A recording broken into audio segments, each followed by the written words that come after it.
and gentlemen, it is better to have it and not use it than to not have it and need it. Let me remind you that our policy is not the ultimate measure in protecting the students. It is a temporal measure to protect the students until the sheriffs arrive in these underprotected regions. Now today, sadly, we had an opposition that was confused upon 3 levels. They were first confused upon the status quo. Secondly, upon their stance. And third, upon the practicality. My speech will be based upon these 3 points. First, the status quo. They stated that they could not provide us with a statistic in which misuses occurred because the policy is not initiated. However, ladies and gentlemen, the policy has already been initiated in Herald, Texas, and that is why such a controversy has been brewed. Also, they stated that because there have only been 42 school shootings in 12 years, that it's okay. 42, ladies and gentlemen. If only 5 people die each shooting, that's 210 innocent people.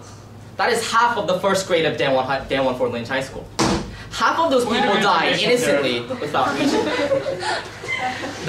The opposition is suggesting that that is okay. And also, the misuse argument that they suggested about the students bringing the guns from their house. So what is the difference between the students having the guns from the house and the school? The first fact is from the house, it's from their parents. They know where the guns are because obviously it's their parents. In this case, this is different. No, ma'am. In this case, this is different because it is in school. And it is the teachers who have the guns, and they are not as approachable as the parents. Point of information. Yes, sir. You're assuming 2 things. First, that the parents always tell their children where their guns are. And second, that the sheriffs will arrive 30 or 40 minutes years later. That's ridiculous, sir. First, it is not that the parents tell the kids where the guns are. It's because the kids spend their lives in those houses. It is inevitable that they at least know where the guns are. And secondly, it doesn't take 30 to 40 years, nor the opposition meant 30 to 40 minutes. But in those 30 to 40 minutes, these teachers can be there to protect the students. Now moving on to the second contention, their stance. Now, the opposition first stated that the guns cannot be allowed in schools. But what is their alternative, ladies and gentlemen? Their alternative suggests that they have professional security guards and also retired police officers in school to have guns.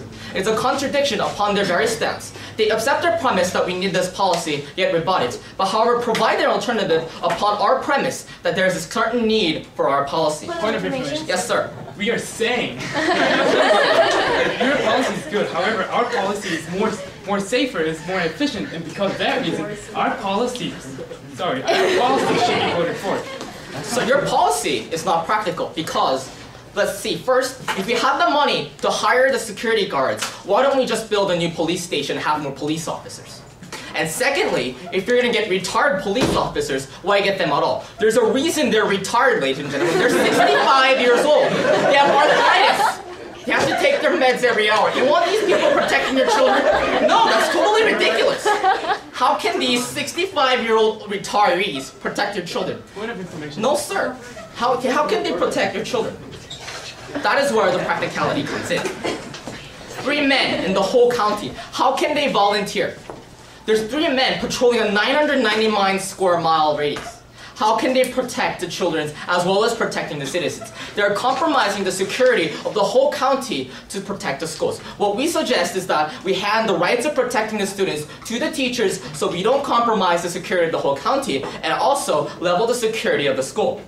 Also, as I suggested, if you have enough money to hire these security officers, as they say, why not just build a new police station with more police officers so the overall security of the county increases?